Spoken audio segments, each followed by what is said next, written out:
So I think I'm not going to do the witch thing this time just because.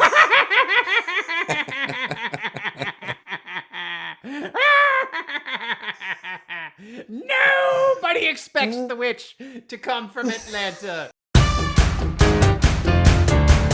All right, John, welcome.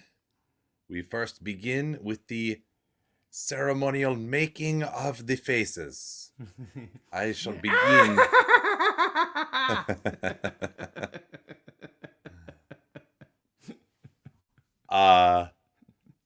Your reaction to Tyrese Halliburton dribbling the ball off his knee at midcourt with no one around him, up 3 with 30 seconds remaining.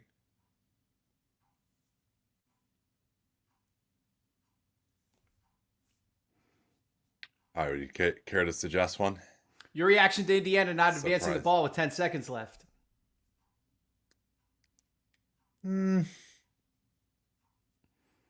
I actually at the time I first was like they should advance it, and then I was like, well, maybe not. Maybe what they should do is like try to inbound it because they only had one timeout left because they fired their challenge into the sun, as you like to say. Yeah.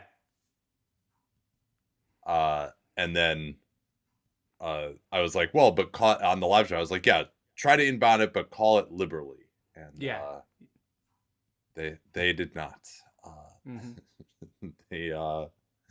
They were extremely conservative in using it, and therefore threw the ball away. All right, one more here. Jaylen Brown hits the shot in the corner.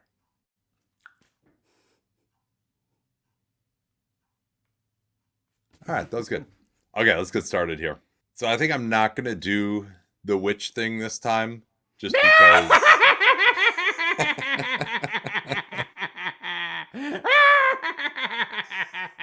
Nobody expects the witch to come from Atlanta. Yeah, it's more of a New England thing. But yeah, I because we're not going to talk as much about the playoffs this time, I was going to kind of let it go.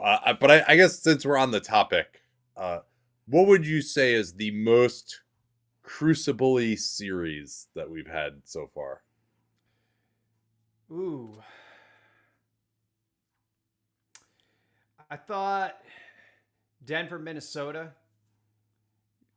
Guys got eliminated as we went on. You stopped seeing Monty Morris for Minnesota. You really stopped seeing slow-mo very much by the end of the series. And then Denver, you stopped seeing anybody off their bench, basically, except for Christian Brown. So I thought that one got very crucibly. Dallas OKC a little bit. It was more a replacement though, right? It was Hardy in for Exum. It was, I mean, obviously OKC wasn't going to play 10 guys the whole series. They eliminated Hayward and, Kenny Hustle and one other guy. Oh God, they just poor Gordon Hayward, man. They just never gave him a chance, John. If only they had played him more. Like and okay, yeah, you didn't play by the end of the series, Gordon. Like you didn't take a shot at any of your playoff minutes, nor did you take a shot in the 25 regular season games that they gave you a shot to. That was unbelievable to me. They tried so hard to make that work to the point that they were playing him in the New Orleans series, even though they knew he shouldn't be playing, just to give it as much rope as they could for it to work. I mean, that possession in the New Orleans series where he had Jose Alvarado on his back in the paint, one-on-one, it was just like, nah, let me kick this out. That to me was a red flag moment. Yeah, I mean, maybe they should have just been running more plays for him. Like they have this egalitarian system, and maybe he like just to force him to shoot or something. But I mean, obviously that's insane. Like his pathetic lack of aggression. Right, pass him the ball, just have all 4 players run to the corner. So it's either shot clock violation or a shot. All stand next to each other. Yeah, I think the two in the West in the last round were both very, very just exactly what I like to see in a playoff series, where just subtle adjustments that needed to be made. Certain guys can't survive. You see, Aaron Wiggins was a guy who really got crucible to me, where you're like, oh yeah, this guy pretty good 3-and-D, right? And that's oh no, actually you cannot guard Luka and Kyrie like at all. And I just I just learned that about him in this series, right? Like I Right. mean I thought he actually could be like, I didn't think he was gonna be like a stopper. I thought he'd be Yeah. like, it's not they're gonna shoot 80% against the guy. Same I Yeah. mean the same thing with like the Nemhard Brunson matchup in the other series. Yeah. But I mean I think the OKC Dallas series, like it wasn't so much in terms of like certain players. That was more on the OKC side than the Dallas side. They just had the guys. But there were guys like Derek Jones Jr., PJ Washington, who like really stepped up and played at a playoff level. Reverse crucibled, right? Yeah. But Like it felt like did stuff in switch defense that I flat out did not think he could do, and really like was I watching the same Charlotte games as everyone else? Like I don't know, like that was amazing to me. Well, you were actually kind of on him, and you had noted that he had shown some defensive flashes a few years ago, and I was sort of like, yeah, okay. I mean, I trust you. I haven't seen it, but yeah, I mean, and that's Nico Harrison, same thing. He was familiar with him at the lower levels, and thought he was he would be able to ramp things up, and so yeah, I mean, both of those series though, where it was just like, oh man, if you just have one guy standing in the wrong spot, like you're just not going to score on this possession, or just the very subtle coaching maneuvers and just how locked in you needed to be. It just felt like every bucket was just coming at such a premium in those, even though the scoring wasn't like totally inefficient. It just felt like, man, like you got to beat somebody to score in both these series. Yeah, and I don't have that much more to talk about for the playoffs so far. I mean, it's been a while since those series ended. I mean, I guess but your overall reaction to Denver, I shouldn't say Denver losing, to Minnesota beating Denver, since we haven't talked about that yet, because that was amazing. It was shocking the way Denver ran out of gas, and it shouldn't have been shocking in retrospect. Like they just had to ride their starters so hard, and I think chasing the one seed, but they had always come through until then, right? Like it was, so it's like, but like it's understandable in retrospect, but you also wouldn't have predicted it. Yeah, that's fair. I think in retrospect, chasing the one seed is probably something they regret, because last year they had the one seed locked up, and Jokic really took the last couple of weeks off. Even when he played, he kind of whatevering out there, and it's a reason Embiid won the MVP and not him, but it's also a reason that Jokic was fresh for the playoffs and killed everybody. And I just don't think they were nearly as fresh this time around. Yeah, and same thing with Murray. He had the shin splints. I mean, now it's worth noting, right? Like if they hadn't put the pedal down, like it was looking like they could be even the 4 seed, because at the time of the All-Star break when they decided to do that, the Clippers were right there also.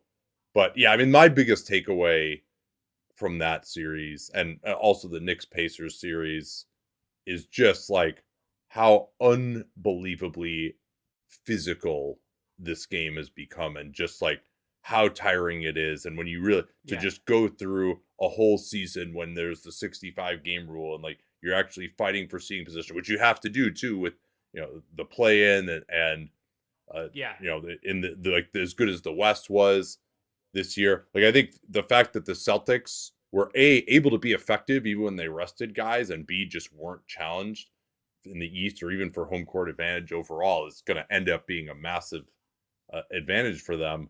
But yeah, I mean, to just see Minnesota just continually pressure them and make them deal with those athletes until they basically just cracked, like like a biker going up, a cyclist going up Alpe d'Huez.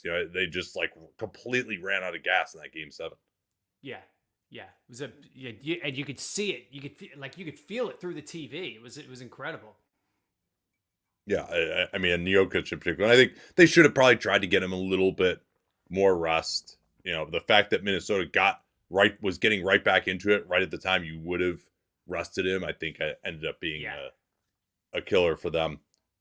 Yeah, any other like big playoff observations before we get into the topic du jour? You kind of stole my best line, just with the war of attrition being such a factor in the second round every other day format. And again, we're going to see in the conference finals too, where it's an every other day format.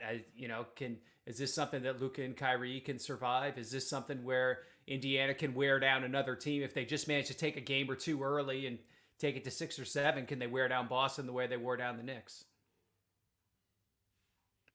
All right, let's talk about what I wanted to talk about here. And apologies for Danny and I, of course, if you're a Dunktown Prime subscriber or just on the regular Dunktown twice a week or on YouTube, however you want to listen, we're talking about all these games in excruciating detail every night. So Dunktown Prime, we're giving you enough coverage of that. John, with your front office background and some of the stuff that we like to talk about, and me remembering to turn off the notifications on my phone, I want to get into this because we got to talk about all these teams off season. We only got a month before that happens of who we think might get traded this offseason. And it seems like it's going to be a big offseason to me for trades. This is the first time we've actually done this. We've talked about veteran extensions going in before and free agents, but it seems like the trade market is going to be potentially where it's at. So I have this whole list of guys. I basically went through everyone that I thought might be traded, either because they could be matching salary or because their teams just feel like they need an upgrade, or perhaps because they themselves would want out. So maybe we should start with that category of players that we expect might actually want to get traded, and that would be the impetus rather than their teams wanting to move them. Well, there are levels of wanting to get traded. I would say it doesn't seem like Kevin Durant is quite at that point yet. It does seem like Darius Garland might be open to the idea, though, huh?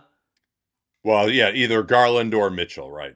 Yeah. I mean, we talked about a little bit about the Cavs yesterday or not yesterday, a week ago, and to rehash that, my thinking was the most likely outcome is all four of those guys are still on the team next year, because I don't think there's a trade that makes sense. And there is a ceiling with having those four guys that could make them special.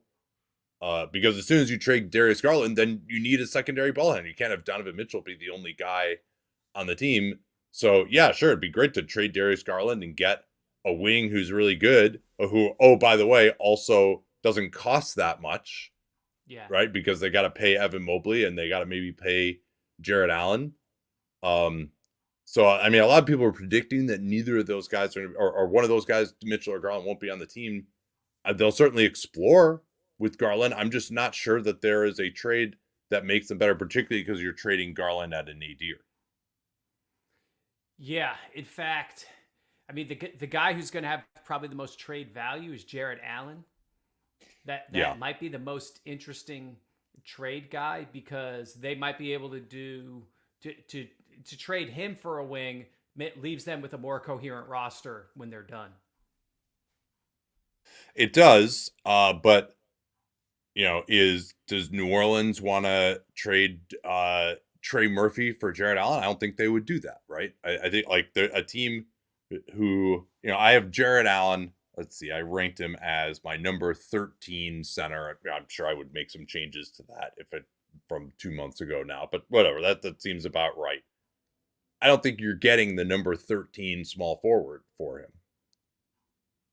And particularly, given the finances, right? Like he's making $20 million the next 2 years. He is extension eligible, but you're not gonna, even if you got a guy like Trey Murphy who's on a rookie contract now, he's probably going to get at least $25 million a year, if not more.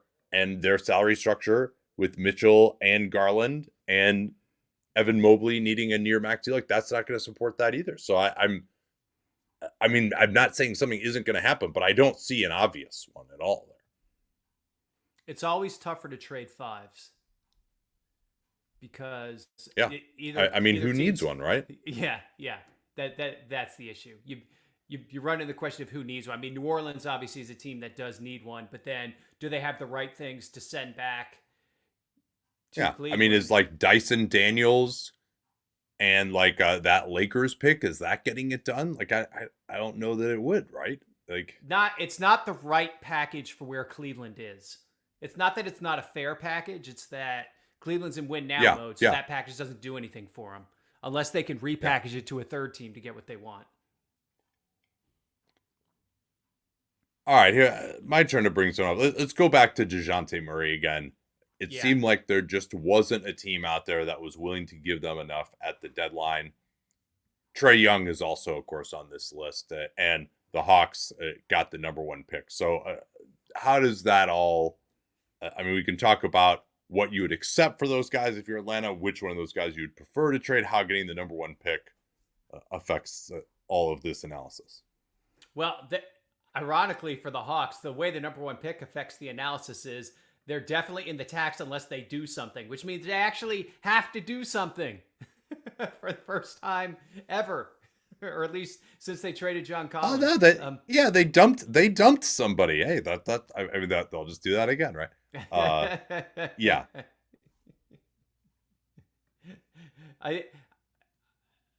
I think it's actually possible. Oh no, they'd end up a guy short. Never mind. It looked for a second like the math was possible, where they could end up $1,000 below the tax if they traded AJ Griffin, but that's not going to be how it works because they have to get to 14 again. But anyway, the other thing is getting the number 1 pick in Atlanta. I think if you think they're going to take Alex Sarr, then Clint Capella becomes a very highly likely trade candidate with an expiring $22 million deal. Yeah. But is there? Yeah. That said, like, I do think there are Capella deals that make sense. Like, if you're New Orleans, you can't find anything else. Like, yeah, sure, Capella for a year. Like, yeah, we can do that. Well, but what's the matching salary? I hate the Capella Zion fit, by the way. Yeah, that's suboptimal. Yeah. I might even rather just bring back Valanciunas for a year than do that. Yeah. Okay. You might have me there. What if the Knicks lose Hardenstein? God, yeah. I mean, that's like to go get Capella. Yeah. I mean, I wonder what would they trade Josh Hart for him? I don't know what the matching salary. I think we're putting the cart before the horse here, though. All right. I think because it all goes back to the guards first, and then what happens with them is going to inform everything else, and maybe even Capella is like part of that trade. Yeah, but I agree. I mean, he's an obvious cut candidate. He's not. That's not going to change the direction of their franchise. So I think you got to kind of start with one of the guards. I think they have to trade one of the guards. I think getting the number 1 pick is their license to trade Trae Young. Yeah, because now it's a new face of the franchise. Yeah, exactly. And at least until they realize that there's only role players available in the top 5 of this draft. Yeah, but you could dine out on that for 2 or 3 years. Yeah, I mean, Atlanta's in a tough spot again because they owe their next 3 drafts to the Spurs from the Murray trade. Right. But the fact is, they're doing a dance with the luxury tax as long as they have Trae's at this number. DeJounte's contract is much more manageable. It runs a year longer, or actually basically runs 2 years longer because Trae can opt out in 2 years. So you could say, oh, we're keeping Trae, we're going to keep building around Trae, but then Trae can decide he doesn't want to be a part of it anyway. Whereas DeJounte, you're a little more locked in. So yeah, DeJounte, by the way, only goes 1 more year because he's got a player option too. So that's I mean, who has more trade value? I mean, maybe that's just you trade whoever has more trade value. Maybe that's where it ends up. I think they found out last spring that the answer wasn't DeJounte. I think. Well, is that just because nobody had anything to trade, right? Like the Lakers had 1 pick to trade then, and now they have 3. That's true. If the Lakers came to them and said we prefer DeJounte to Trae, then I think they'd be very, very open-minded about that. So that part is true. I just didn't get the sense that. Yeah, I mean the Laker variable could be the one thing. I mean nobody else was making that offer certainly. Now with Trae, it's interesting. I mean you hear about the Lakers, you hear about the Spurs. I don't love the fit in San Antonio. I'm not sure what the Spurs would actually get. They give them their picks back, I guess, and sort of give them back their lease on life. But if I'm the Spurs, I'd probably rather hang on to those. Yeah, I think so, because it's just like it has such a high upside with them being unprotected and the Hawks, looking like, I mean, a team that's not even at their best, is going to be around the fringes of the playoff race. And so, like, hey, you could. I mean, it was unlucky maybe for San Antonio that the Hawks bumped up this year, and very lucky for the Hawks that this is the year that they went from the 10th seed or whatever to number one. Yeah, I mean, as far as like candidates for Murray and Trey, like, all right, San Antonio, sure, if the price is low enough, I'll take Trey. But I mean, if it's 2 first rounders and only one of them is good, right? Like, I don't think that Atlanta needs like more picks in this draft necessarily. But if it was like, okay, number 4 this year, and another kind of flotsamy pick in the future, yeah, okay, I would probably do that because it's. But what I don't want to do if I'm San Antonio is make this is the biggest swing that I'm going to have to take in the Wemby era on Trae Young. I would rather just see Yeah. what's behind door number 2. If you can just get him for a relative song, because eventually you'll have to pay him again too. If it's kind of like you pay a price for him where you're like, okay, it's worth getting him for just the remainder of his contract, but even if we don't end up paying him his next contract, we feel okay about the trade. That's kind of the price I'm willing to pay for Trey. If you're the Spurs, would you give up the 8th pick to bring back Murray?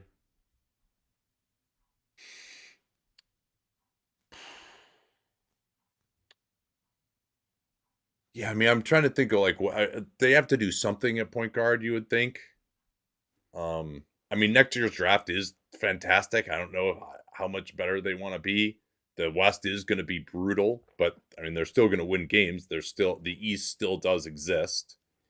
And I think Victor's just going to be good enough that they're just not going to be able. Victor will be good enough that they won't be able to be bad enough. Yeah, I mean, you also just think about it too. If you could get, I would rather, I think, give up the 8th pick this year for Murray than one of the Hawks' own picks. That's what they'll be asking for. But especially if you take that guy away and you're not going to send back a player of note, so you're actually probably helping your own lottery on the Hawks' future by taking him away if you don't send back like a good player who can help them. I mean, that's the thing though. The Hawks are probably going to be like, oh yeah, we don't have our pick the next 3 years. Like, we want to trade this Murray for a guy who can help us now, and the Spurs can't really do that. And same probably with Trey. So I think a team like the Lakers with Reeves and Hachimura would probably help them okay, Yeah. and maybe also give them some salary relief. Like, I think that like so many of these teams, that's the thing, right? Like we just talked about with the Cavs. Like, they're going to be trying to move guys. New Orleans is another one, right? Like, they're going to try to make a move maybe with Ingram, who we'll talk about, I'm sure. It's like, okay, like that's not how trades work in the NBA. Usually, you're trading all these teams are trying to be good. Yeah. So like you can't trade for future assets, and the teams that again have the commitment to kind of go into more of a rebuild are going to be in much better shape over these next couple of years. But of course, it doesn't matter for the Hawks. They traded away their ability to rebuild when they acquired Murray. If you were the Hawks, if you could only get one unprotected pick from the Lakers rather than 2, but if you could get like Reeves, Hachimura, and whatever salary match, along with the Lakers pick this year at 17, and one unprotected pick, either 29 or 31, is that something you would do? Well, if I'm the Hawks or if I'm Landry Fields.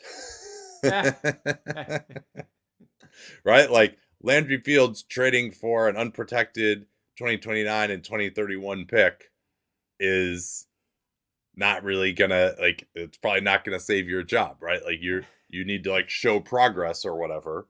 I mean, if I'm the Hawks, I'm just saying, hey, you know what? I realize that the rest of this is bad, but I'm like, we're for the next 3 years, we're in trouble. But like, that's a sunk cost. So I like, this group is not winning a championship. It's not going to, like, no matter what we do, we're not going to be like threatening for a top 4 seed. That's kind of my approach. Is if I don't see a pathway for the current group to contend for a top 4 seed, you blow it up. That's how I feel about them. But there are a lot of as I like to call it, the Carnivorous principle.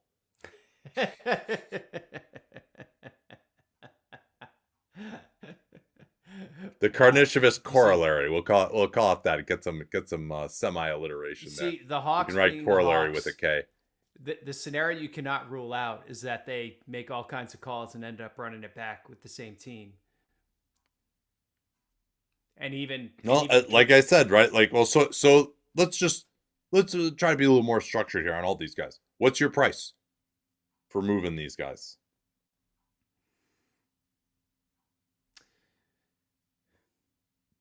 I do think on Trey, especially if you're not getting expiring money back, which the Lakers can't really give them.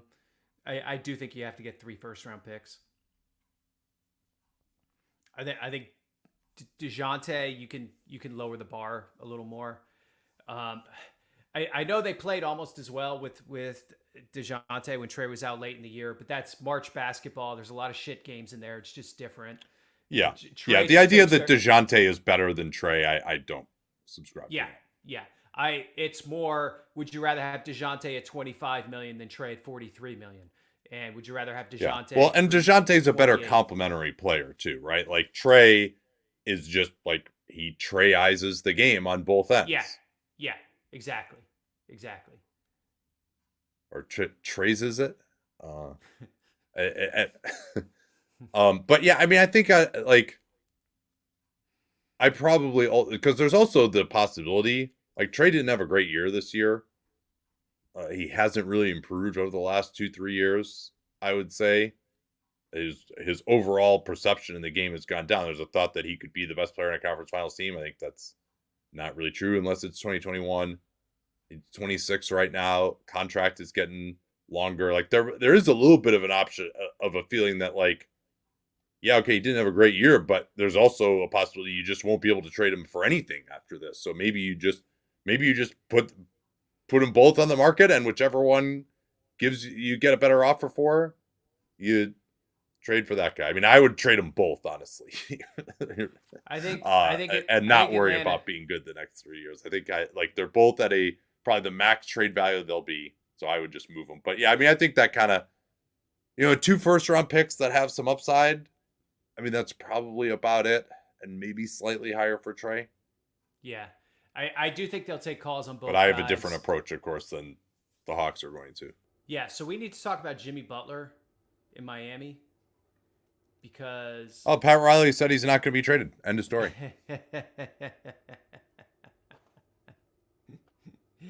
I think that's a relationship between team and player that's gone a little sideways. I think he's eligible for an extension. It's a short one because of the over 35 rule. The Heat are in the luxury tax this coming year without being particularly good. I just think there's a lot to unpack there. And there are definitely destinations that make sense, right? Like, could he go back to Philadelphia, for instance?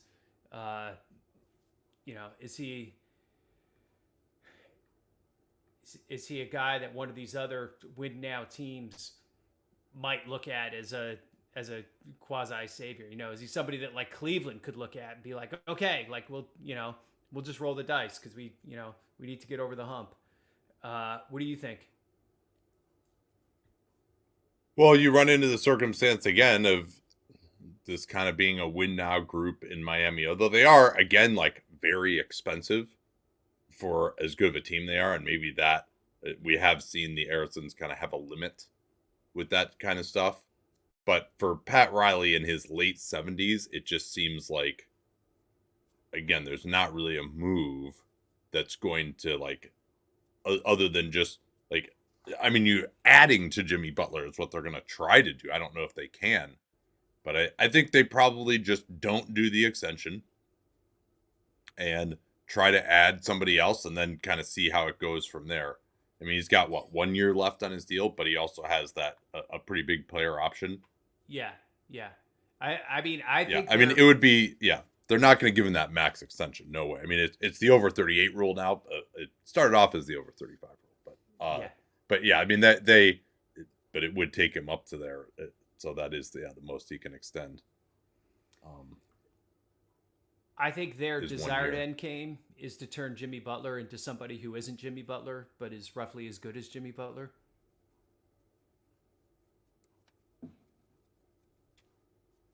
Yeah, it seems just another one that seems very like would they like Jimmy Butler for Brandon Ingram?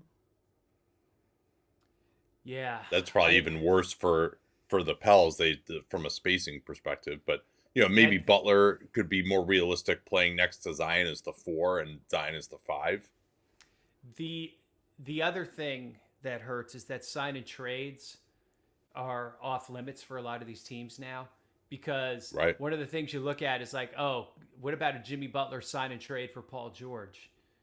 But that's going to be hard to pull off because of the rules with the apron. Yeah, I agree on that.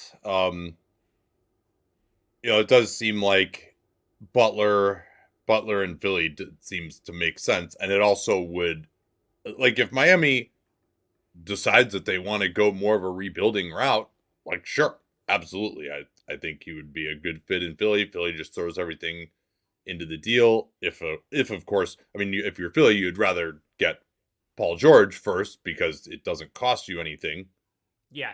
The in nice thing terms of about in free terms of agency, assets. yeah, nice thing about free agency is the free part, right? Well, other than the contract, Yeah. but Yeah. uh, so yeah, I certainly I had him on my list. I had KD on my list too. I'm still like these teams want to win, so I'm like unless Jimmy is the one who's just like no, I like he's going to be such a distraction. But even that maybe that's more of a trade deadline thing, John, Yeah. because like it's clear because they can offer him. Well, I guess they can only offer him the extension. He would have to decline his option, which is actually for a pretty big number. So I think he might make a little more money if he opts in and extends. He could only do that before the season. But if he opted out, he could extend at any point during the season. And that's what Pat Riley alluded to in his press conference. They don't have to figure it out now. Or maybe Jimmy just realizes he's not going to get the absolute max uh, and signs for a little bit less. Or it just becomes clear that they're trending towards the 9th seed again, and they're just like it's not working, and they move him at the deadline. It doesn't feel like a summer thing to me. I think they're all a little too stubborn there. I don't know.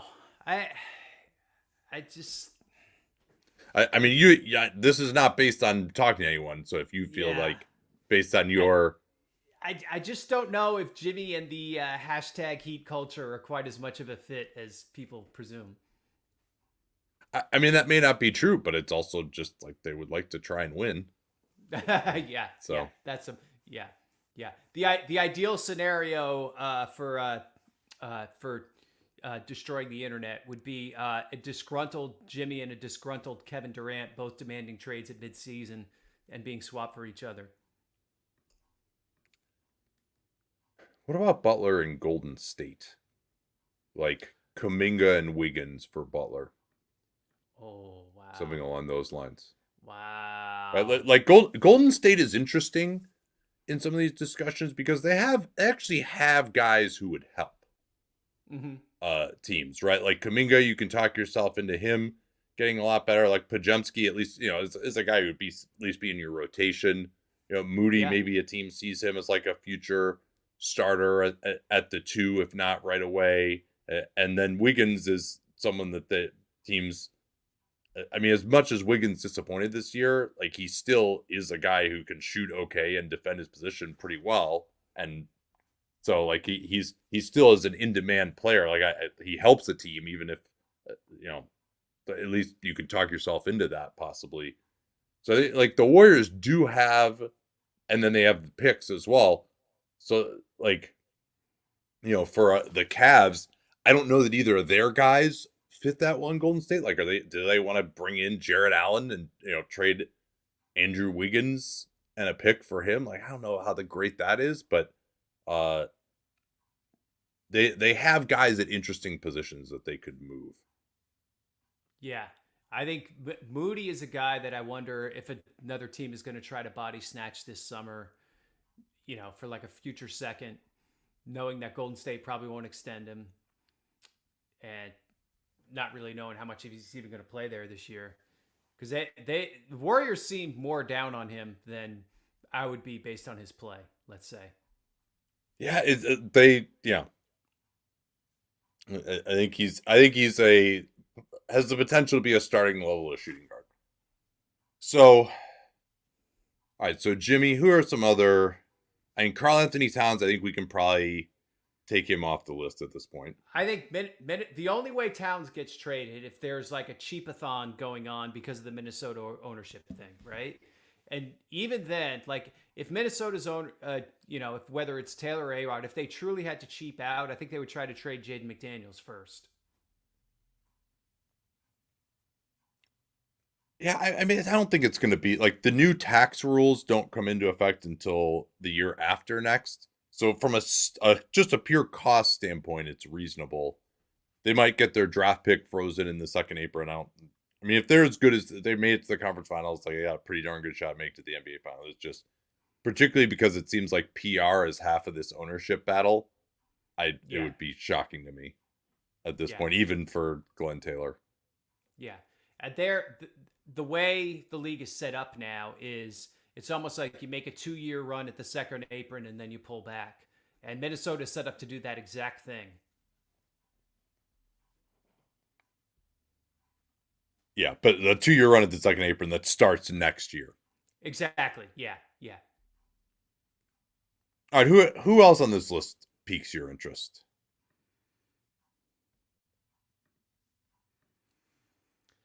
You got. And there are a lot of kind of lower level guys, right? Do you?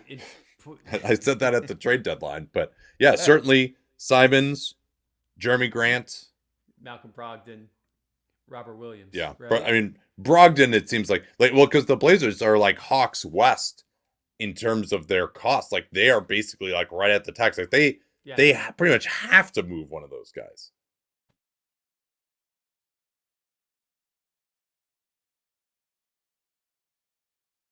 They're not even trying to.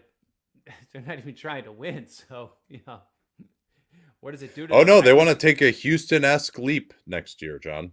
Didn't you hear that? I did not hear that, and wow. That doesn't seem realistic to you?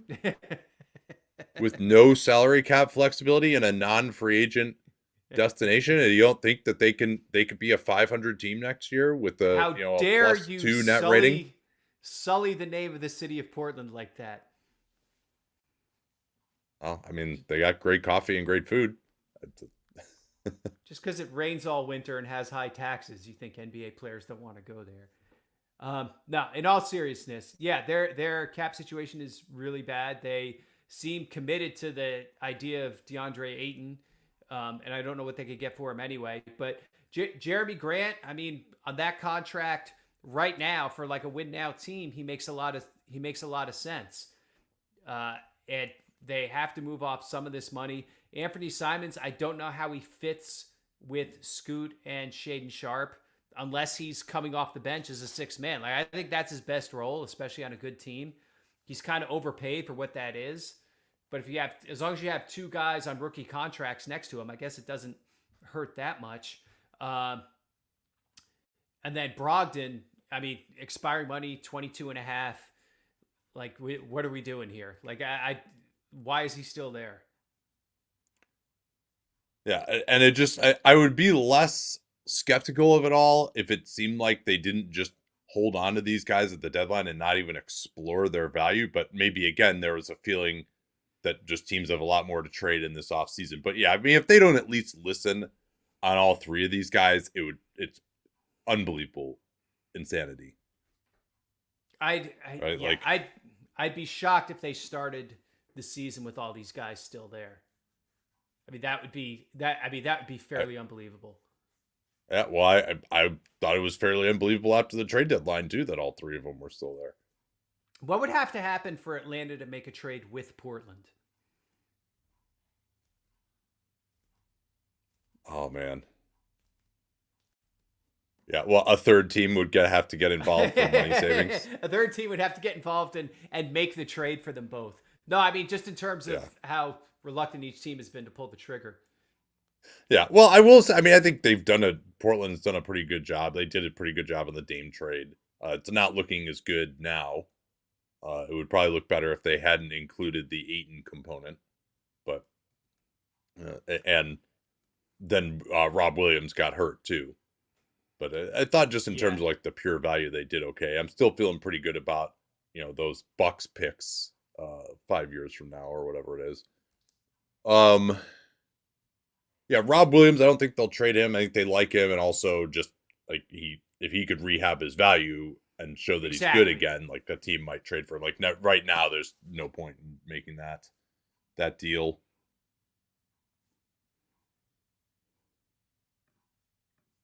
So I mean, what's the price for those guys, right? Like Simons to me would be a 2 first-round pick type of guy.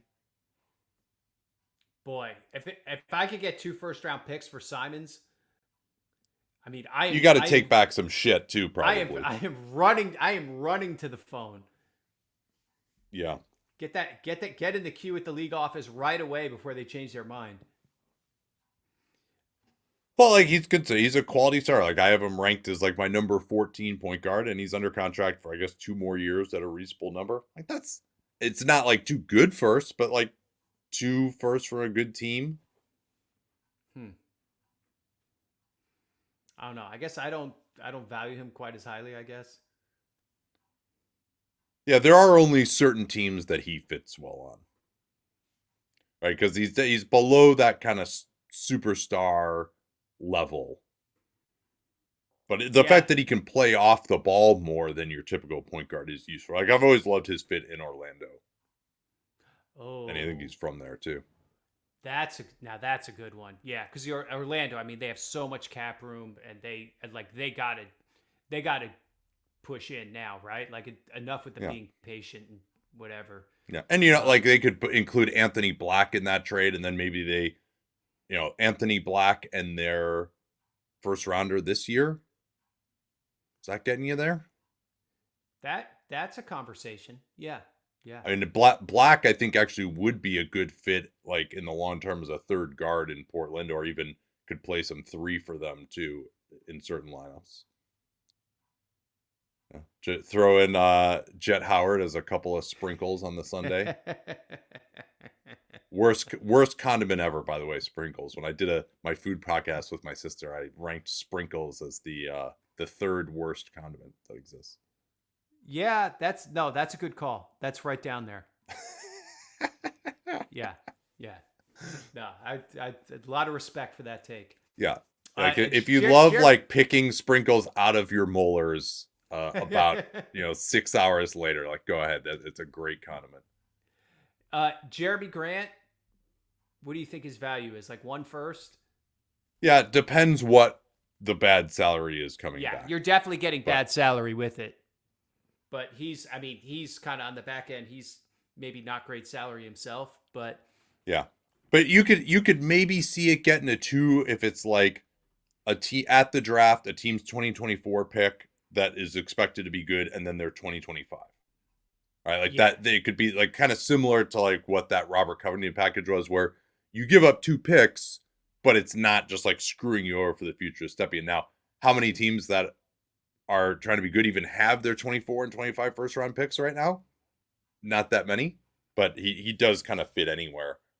Could Oklahoma City bring him back? Grant? Yeah. I think they should have higher ambitions than that, but I think he would be interesting there for sure. And they could just take him. Yeah, exactly. That's why just take him right into cap space. Or they could do it Gordon Hayward sign and trade. Yeah, Mark Bartelstein is going to get Gordon Hayward paid somehow. That's one of my big predictions of this. Yeah, he didn't have a chance in OKC. He's still good, guys. Brogdon gets like 2 seconds, you think? I think the brand. Well, have we joked that he just gets traded for the last pick in the first round every single year?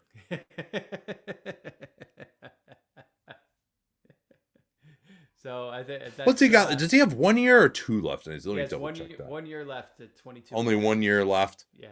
Like is his brand strong enough at this point? Like they have to get rid of him just so that these other guys can play, even Yeah, before absolutely. you consider the pricing aspect.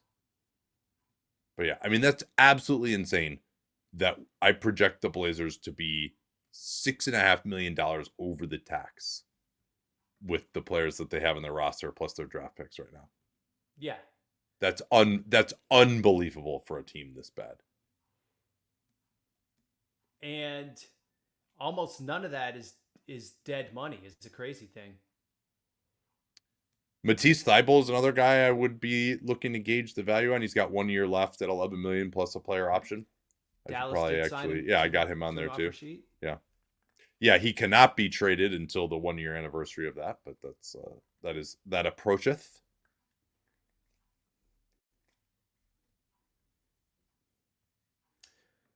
All right, should we talk about Ingram? Yeah, I mean, the reporting out of there seems to indicate that they realize they have to make a financial decision and that they can't go back in time and undo the CJ McCollum extension. So now they're going to have to move Ingram because they think that Trey Murphy is probably a better fit with Zion, which I agree on. I still am like, I'm kind of like, well, I don't love the fit of Zion and Ingram, but there also are other fit questions as well. Like if you could get the right center or the right point guard around those guys and then play Trey Murphy at the 2, like that would be pretty good. But they also, I don't think they want to give Ingram that max extension. And so like let me ask you this, because it seems like they're going to try to move him. I think it's more about who would want to acquire Ingram than who they would want to be trading him for. I think you have to start there of just where would Ingram himself be a good fit. Right. And when you go through each team, there's so many teams you're just like,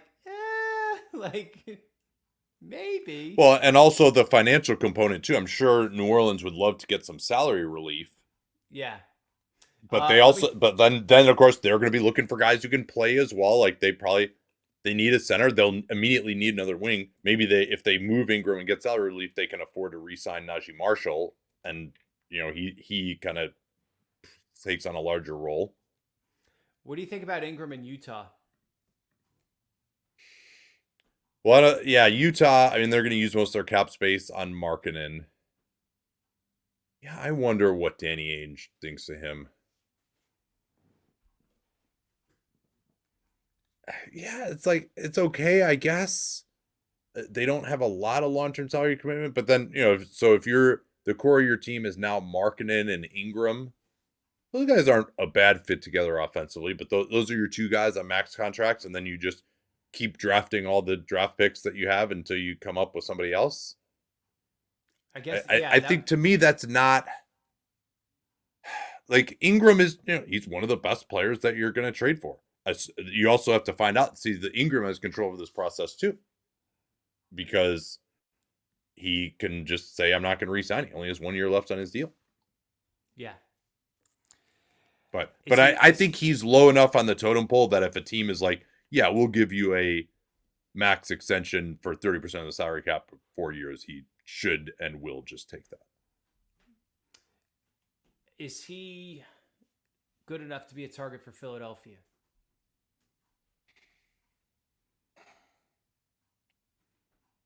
Wow, is that interesting? He does give them an element that they don't have.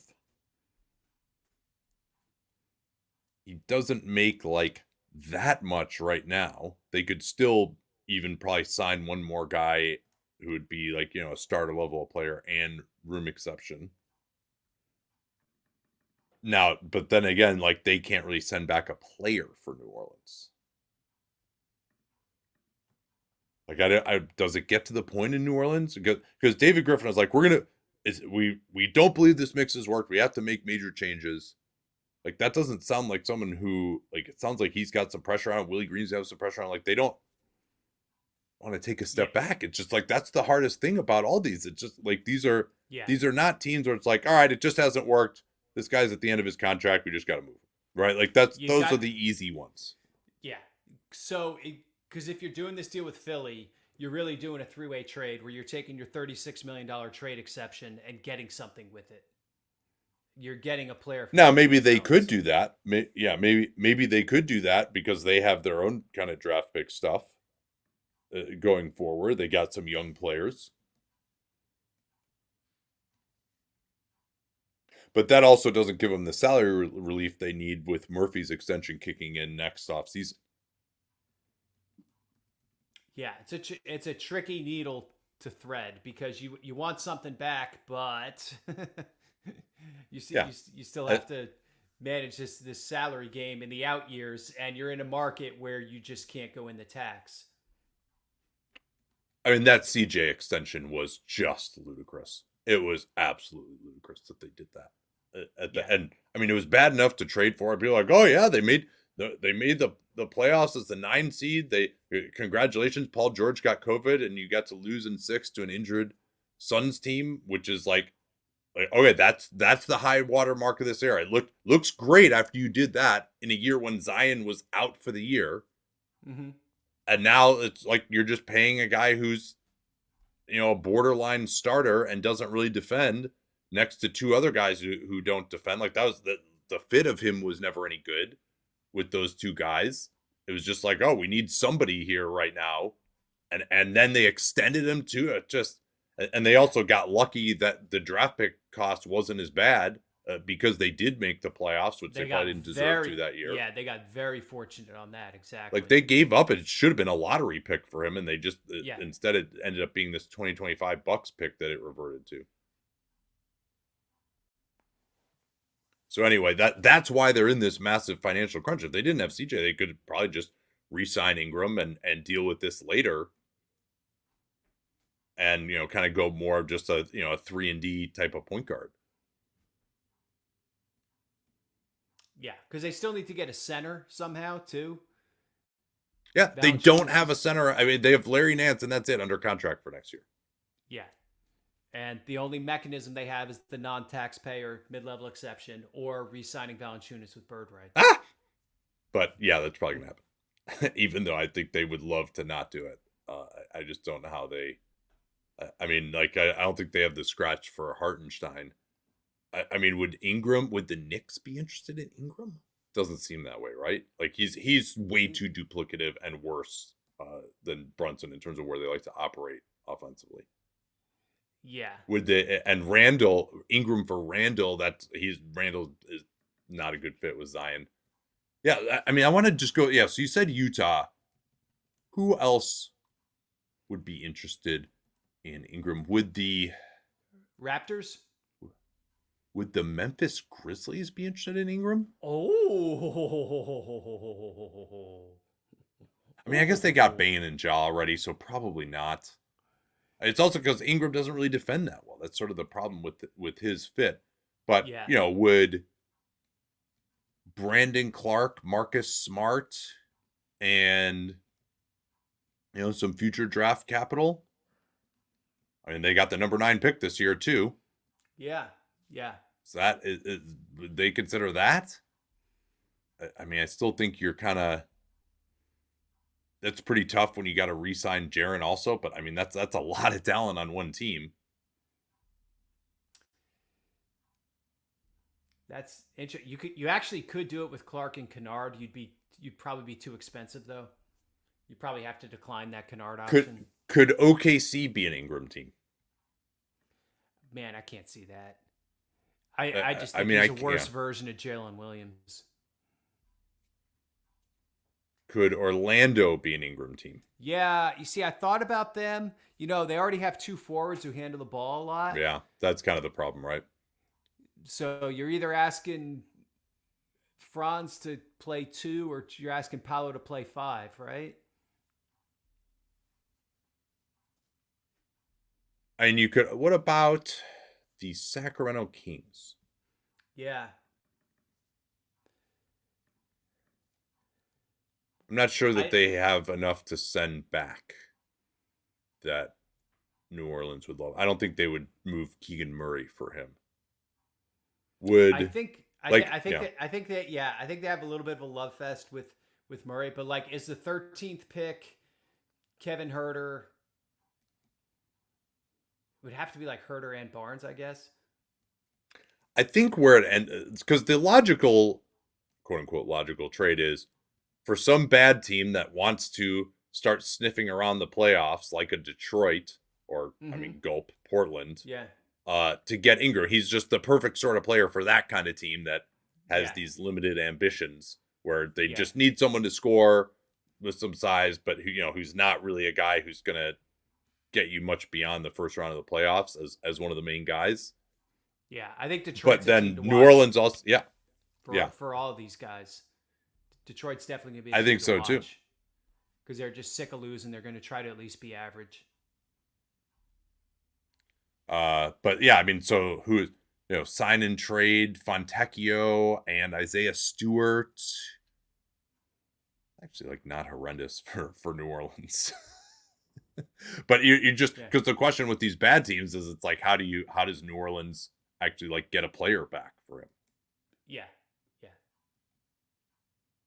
Maybe Jaden Ivey is someone that could kind of be a fit in New Orleans.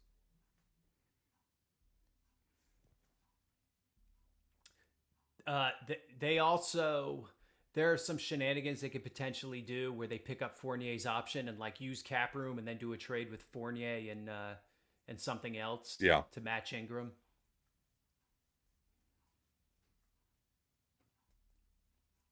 Yeah, so I mean, that's gonna be tough. I like so many of these. As I sit here today with you, I'm like, yeah, what is the trade? What is the trade? But I mean, some of these guys are going to get traded, and I'm fascinated to see what it's going to be. Yeah, because you're right. We're in the situation where there's almost too many teams trying to win. There's not enough teams with cap room. But even the teams that have cap room, because I think they think they're in this overwhelming position because they know there are teams that want to get rid of players. But these teams that want to get rid of players don't just want to get rid of them. They want to get players back. And so that's the conundrum.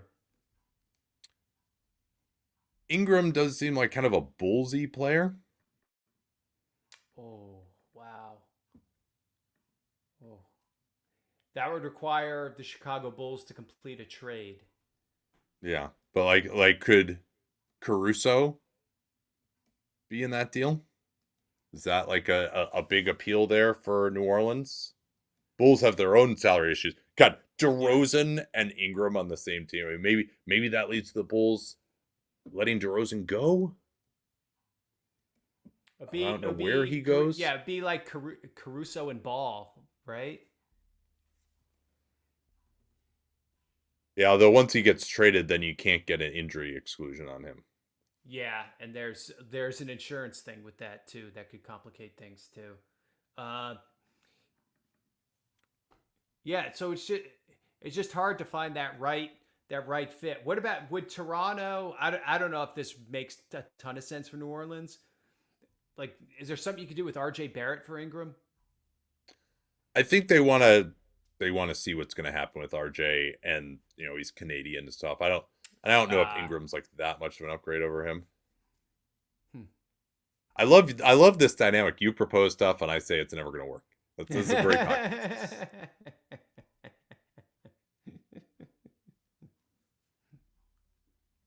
What about the Lakers for Ingram? Bring him back. Reeves actually would be a pretty good fit in New Orleans. We don't know what's happening with D'Angelo Russell, obviously, either. Even Hachimura wouldn't be a terrible fit in New Orleans. Yeah. Like, maybe you could play him up front in some units with Zion, even though neither of those guys rebounds, they at least kind of look tall out there. Yeah, you could play or big Reeves in Zion's case. Yeah, or I'm sorry, Reeves and Hachimura would be the package. Yeah, and then it's just what do you do doing picks wise on top of that? I think that's one of those things where if the Lakers get to plan F, that might be on the board. Kind of similar to the Philadelphia scenario. All right, let's pick two more guys here, then we can be done. There's a lot of kind of lower level guys out there. Maybe I can just roll through some. You tell me which of the guys you want to talk a little bit more about. the Bucks seem like something is going to happen there. It has to happen. It seems maybe Bobby Portis would be available. Also, like Doc seems lower on Brook Lopez than he should be. That's something maybe to keep an eye on. Brook Lopez, I'm sure, would have a lot of interest around the league. I, Um, I, I, yeah, you're right. Like the Bucks, I just don't know what their move is because their hands are so tied. It seems like if they're not going to play Pat Connaughton, they can't be paying him 9.4 million. And it seems like a couple guys moved past him this year. That 23rd pick, they do have their own pick this year, which yeah, and they could they trade a 31. Also, there's a lot of these teams that could trade their pick this year and a 31. yeah. Mm-hmm. And can you do something with Connaughton and Portis or Connaughton and Beauchamp? I think they're just below the line where they could still aggregate salaries if they stay below the second apron. Now it's going to get tricky for them if they take much more than that back, but there are some options here. Lopez is an expiring $23 million deal. He's in his mid-30s. You know, is now the time to test what his market is and see if you can go in a slightly different direction. I think there's some interesting questions there. Yeah, I think there's a school of thought maybe that we just didn't get to see these guys healthy under a good coach, and we want to just run it back. But like, there's not a lot of noise out there right now. But I did think Lopez, could be more of a mid-season deal candidate. The Bucks once they have a little bit better idea what they have. 25 trade deadline. Yeah, the downside being that you can't put 2 draft picks in the deal at that point. Yeah, unless people really love the guy you took at 23. Well, that usually works out for the Bucks. It's these guys they draft in the 20s and second round really seem to that pipeline is just never ending with the Bucks. Burr. Is Rashad Vaughn available? Thon Maker?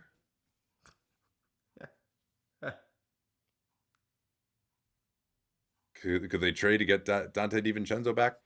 So yeah, really. Yeah, so yeah, the Bucks are pretty interesting, I think. Yeah, and Lopez would have a lot of value around the league. Oh, absolutely. Maybe they would even think about Middleton, and just kind of try to, Yeah, you probably need to look at it. I mean, he plays a pretty valuable role for them, and we saw that in the playoffs, especially. He was really good in the Indiana series. So yeah. I think it would really. I mean, the net rating with their top 3 guys on the floor was like a 15 or something, right? There's still, I still kind of being robbed of that information of seeing these guys healthy in the playoffs. Although they're an old team, it's hard to assume you're going to get there. Let me see if there's anyone else. I mean, we haven't even mentioned the name of Zach LaVine yet. Yeah. Hard to think he'll have much demand. Kyle Kuzma is another one who surely would be available, but is that going to be like, are they going to demand 2 firsts for Kyle Kuzma? I think they're at the point where they could demand not the true 2 firsts, but like the, okay, you're sending us the 26th pick in this draft and 1 future first, that kind of deal. Yeah, the Covington. Mm-hmm. And otherwise they can wait. Yeah. But Kuzma is kind of an interesting player. He's got a declining contract for some of these teams that are. I mean, I'm not sure how interested Washington is in acquiring some of these guys necessarily, like just for where they are in their rebuild. Yeah. But with like this is just a total hypothetical here. I don't even know how much sense this would make, but like Michael Porter Jr. for Kuzma. Yes. Okay. Now you're talking. Porter is a guy I think that name might get out there based on his contract and Denver's financial situation and how freaking bad he was in the Minnesota series. So I think that is definitely an interesting one to monitor.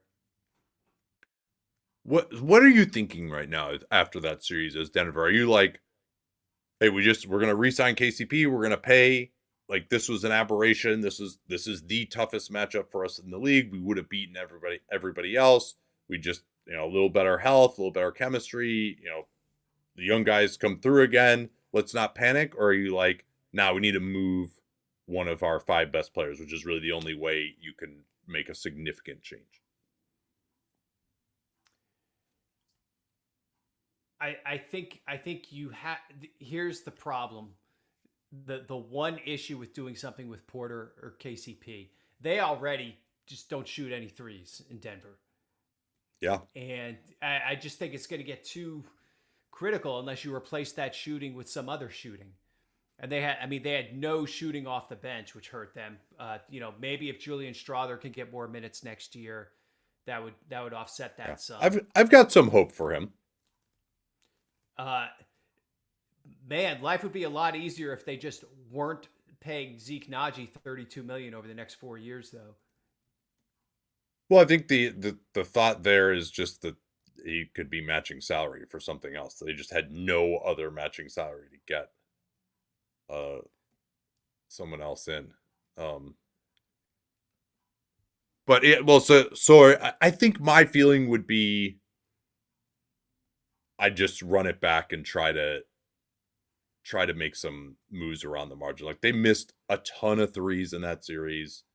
Porter Jr. was good in the Lakers series. He just was not that great in that series. Like he's got to, hopefully they can get him back to where he was 2 years ago defensively. Like that was a major problem, that anytime he got on one of the good Minnesota players, they instantly had to double team. Like they kind of had gotten beyond that the previous year.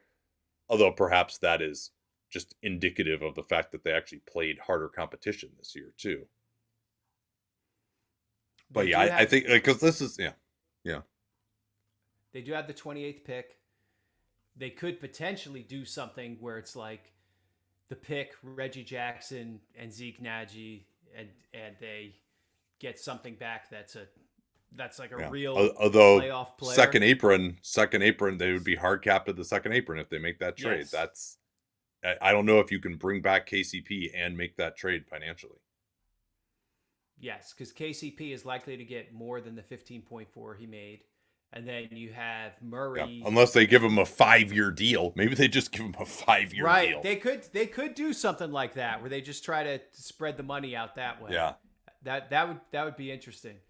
Because they're hitting a financial cliff here where Aaron Gordon's up for an extension, Jamal Murray's up for an extension. So if they re-sign KCP, they're looking at being very expensive. Especially a year, not even next year, but the year after. And then with Murray and a new deal too. Yeah. So the other thing life is hard, man. That's my biggest takeaway is like life is just really hard right now. And I guess it was always going to be this way for most of these teams. Yeah. Because you're just like, how many teams were going to be in the second apron every year? But because so many teams are trying to win and so many teams are expensive right now, we're talking about this with every team. Yeah. So, like, could you let KCP walk and do something where you trade for his replacement? Because now you're far enough below the apron. But then they still don't have enough players. I don't know what like his replacement. Like, there's not that many guys with his skill set who can make shots and be your primary defender at the 1 and 2. Yeah. So I mean, maybe they do that. Maybe he just gets some massive offer that they just feel like we can't deal with it. Maybe he gets a Bruce Brown style offer, which they can re-sign him, but they would have to pay a lot of money to do it. Yeah, that could make his life. Somebody like Detroit or whatever could make their life really tough. So but ultimately I think I would just run this team back. I would, unless, like Porter Jr. for Kuzma is interesting because it gives him some salary relief. Maybe Washington is just like, yeah, you know what? Porter Jr. has more talent. We could try to feature him more. the same thinking that had them bring in an overpaid Jordan Poole, but maybe they Yeah. try to do that again. Yeah. And so hopefully then the asset cost isn't that much, and then you've saved some money. Now you can maybe make that deal of Najee and Reggie Jackson for another like decent player. And Kuzma can at least give you some more creation during the regular season, so it's not as much of a burden. But yeah, your shooting gets worse. Like their top end outcome to me is worse with Kuzma than with Porter Jr. Yeah. Yeah. All right, we done here for now. Anybody else you're like really fired up to talk about? Denny Avdia? I mean, they just got him on like a They got him on a $13 million nice a year extension. deal. Yeah. Nah, Yeah. I wouldn't make any sense to trade him. I don't think. I mean, unless you're giving a team that you think is going to have a top 10 pick in the 2025 draft. Other than that, I think like I've heard him bandied about it. I'm just like, they just got him on a great contract. Like that's what you're trying to build around. He took some big strides last year, especially if you move Kuzma. Mm-hmm. So that would surprise me. Mm-hmm. I'm interested to see what is the level of offer that would make them go, okay. Yeah, I mean, it would have to be 2 firsts, right? But especially because he's so cheap too. That's the other thing. Like he's locked in like that on that contract. That is just absolute gold for like a Denver or a New Orleans or something like that. Or like if Memphis dangled the number 9 pick. Now it would have to be 8 because he was drafted at 9. So they got to get one higher than he was drafted. He would be a nice fit in Memphis, though. I mean, certainly I think teams would want him, but it would be, the history of teams trading picks in that range. There just are not that many. We talked about this last year with Dallas, maybe trying to move their pick. They ended up getting Lively, and that was he's probably better than anyone they would have gotten there.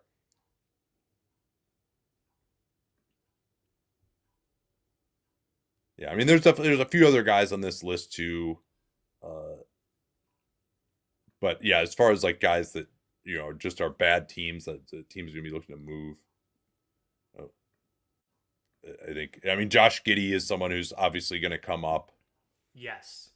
At some point, and he'll be